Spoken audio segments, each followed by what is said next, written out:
I was mistreated my whole life because of my special sister. She now tried walking down the aisle at my wedding, and I finally got payback.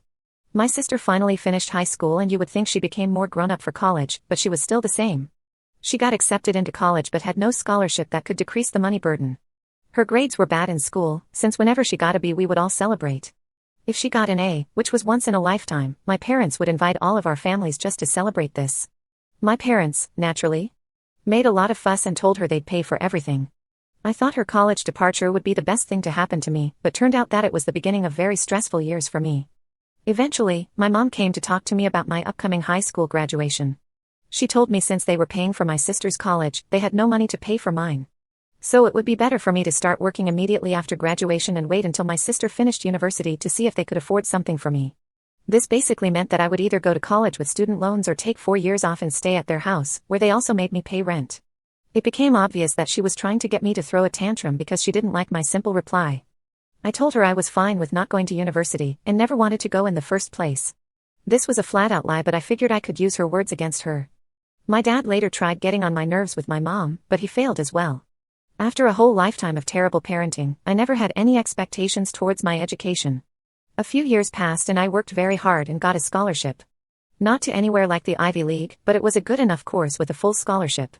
Knowing my sister would hate it and try to stop me, I put my achievement on social media at the same time I told them. Even forced myself to thank them in the post. Now they couldn't forbid me from going, as they'd have to explain to the family why not.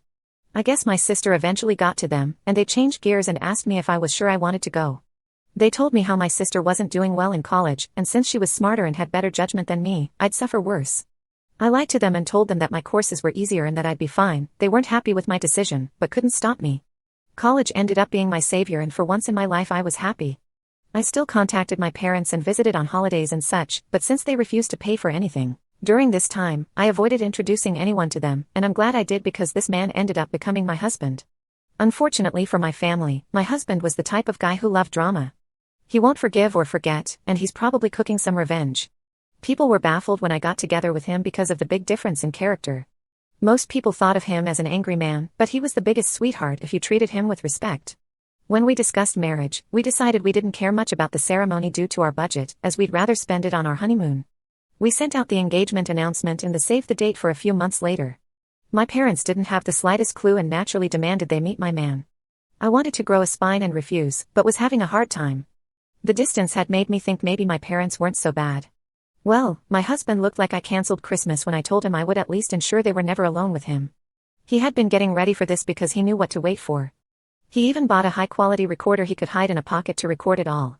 He was stoked, thinking of all the ways he could refuse my sister's advances, insult her, and then spread the recording of her attempts to my family. I refused to go with him, so he went alone and excited to meet them. When he came back an hour later, he had the most euphoric look on his face. Before I could say anything, he started shouting, "Baby won't believe the awful thing they wanted. We have so many opportunities to F them over."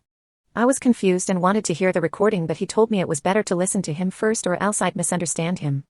As I was listening to his story, I realized I made the best decision of my life by choosing this man as my husband. You can check for part 3 by pressing share then more.